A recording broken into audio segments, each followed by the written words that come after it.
रक्षा सूत्र के रूप में बहन अपने भाई के हाथों में एक रक्षा सूत्र बांधकर भाई से एक प्रतिज्ञा लेती है। ब्राह्मण, साधु, संत और बहन बेटी, ये तीन काल का हरण करती है, इसलिए इन तीनों की महत्वता। जब ये राखी जो बनती है ना, ये रक्षा सूत्र जो तुमने बांधा है, जो मोली जो बांधते हैं, कलेवा जो बांधते हैं, ये रक्षा। आप नारियल का गोला दो 50 बार दो, 10-10, 20-20 गोले दे दो, 50-50 गोले दे दो, मना नहीं है, हैं 2-4-8 झोला भर के दे दो, हम वो भी मना नहीं करे, एक बोरा भर के दे दो, उसका मना नहीं। पर श्रीफल की मूलता है, यहाँ नारियल का जो श्रीफल है उसकी मूलता है। और कितनी सुंदर बात है, नारियल जो बहन भाई को देती है श्रीफल, हाथ भरा हुआ रखती है, भाई को बहन जब श्रीफल देती है तो भाई वही श्रीफल अपनी बहन को कुछ दक्षिणा अर्थात कुछ रुपया रखकर, कुछ भेंट रखकर, कुछ स्वरूप रखकर, जब बहन इतनी दूर से आई वही श्रीफल भाई फिर बहन को दे देता है, ये ले तू दे जा, तू रख ले। पर बहन उस श्रीफल को लेकर नहीं जाती है, बहन क्या कहती है, नहीं नहीं तुझे रखना पड़ेगा, तू रख। तो दो चीज में से जब श्रीफल भाई भेंट रख कर देता है अपनी बहन को, तो बहन श्रीफल वहीं भाई के घर छोड़ देती है, भेंट का कुछ भाग लेकर चल देती है। ये बहन का प्रभाव। रक्षा सूत्र को लोगों ने बिगाड़ दिया आज के जमाने में, तो रक्षाबंधन का भी महत्व लोग नहीं जानते कि कैसे रक्षा सूत्र बनना चाहिए, कैसे रक्षाबंधन होना चाहिए, उसका भी विशेष महत्व होता है भाई, उसकी भी मूलता होती है। और एक बात कहूंगा आज रक्षाबंधन पर, आपको अच्छी लगे तो आप स्वीकार करना, ना लगे तो आप छोड़ देना। वैसे भी सीओर वाला महाराज ताड़ी तड़ी बोले ही बोले है, उसमें क्या दिक्कत, तो बोलने में तो कोई पीछे हटूंगा नहीं। एक निवेदन आप सबसे करूंगा, आपको अच्छा लगे अपने जीवन में उतारिएगा, ना लगे कोई बात नहीं, छोड़ दीजिएगा, पर उतारना जरूर। बहन से प्रॉपर्टी के चक्कर में कितना भी झगड़ा चल रहा हो, बहन का भाई से एक मकान के चक्कर में कितना भी झगड़ा चल रहा हो, संपदा के चक्कर में कितना भी झगड़ा चल रहा हो, तो भी निवेदन करूंगा, बहन और भाई तुम खूब लड़ो प्रॉपर्टी और जमीन के लिए, पर रक्षाबंधन के दिन कम से कम एक दूसरे के नहीं भी जाओ तो फोन लगाकर जीजी और बहन भाई से, भाई बहन से एक बार तो बात कर लो, क्योंकि धन अपनी जगह रह जाएगा साहब, वहां धन नहीं जाने वाला, आपका व्यवहार जाने वाला है, आपका प्रेम जाने वाला। माना उसने कुछ भी करा हो, अदालत में केस लगा दिया हो, 25 केस चल रहे हो अदालत में, 50 बार तुम्हें पेशी पर जाना पड़ रहा हो, 50 बार झगड़े हो गए, 50 बार तलवार लेकर खड़े हो गए, डंडे लेकर खड़े हो गए, एक दूसरे को मारने को तैयार हो गए, पर निवेदन है, एक माता के गर्भ से तुम जन्मे हो, कम से कम उस माता के दूध का फर्ज अदा करो। और एक बार कितना भी झगड़ा हुआ हो, इस आस्था चैनल के माध्यम से आज रक्षाबंधन के दिन भले राखी बंधवाओ मत बंधवाओ, पर एक फोन लगाकर तो पूछ लो, जीजी कैसी है, कब आएगी बता।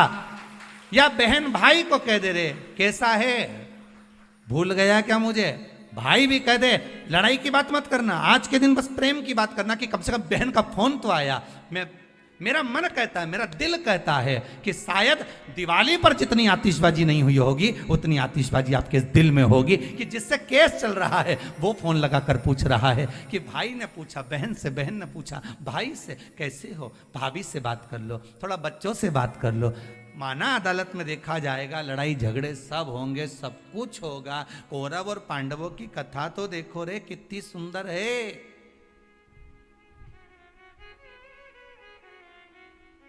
कितनी सुंदर है।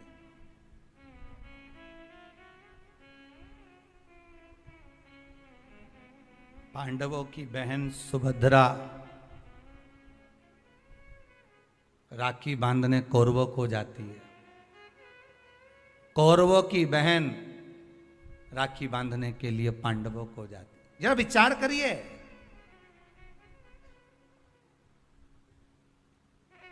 क्या युद्ध के मैदान में लड़े नहीं, क्या युद्ध के मैदान में मरे नहीं, युद्ध अपनी जगह पर है, लड़ाई। नारियल जो बहन भाई को देती है श्रीफल, हाथ भरा हुआ रखती है, भाई को बहन जब श्रीफल देती है तो भाई वही श्रीफल अपनी बहन को कुछ दक्षिणा अर्थात कुछ रुपया रखकर, कुछ भेंट रखकर, कुछ स्वरूप रखकर, जब बहन इतनी दूर से आई तो वही श्रीफल भाई फिर बहन को दे देता है, ये तू ले। कम से कम एक दूसरे के नहीं भी जाओ तो फोन लगाकर जीजी और बहन भाई से, भाई बहन से एक बार तो बात कर लो, क्योंकि धन अपनी जगह रह जाएगा साहब, वहां धन नहीं जाने वाला, आपका व्यवहार जाने वाला। आपका आज रक्षाबंधन के दिन भले राखी बंधवाओ मत बंधवाओ, पर एक फोन लगाकर तो पूछ लो जीजी कैसी है, कब आएगी बता, या बहन भाई को कह दे रहे कैसा है, भूल गया क्या मुझे। ब्राह्मण, साधु, संत और बहन बेटी, ये तीन काल का हरण करती है, इसलिए इन तीनों की महत्वता। रक्षा सूत्र के रूप में बहन अपने भाई के हाथों में एक रक्षा सूत्र बांधकर भाई से एक प्रतिज्ञा लेती है कि आप इस भूमि पर जब तक मेरे प्राण हैं तब तक मेरी रक्षा करोगे।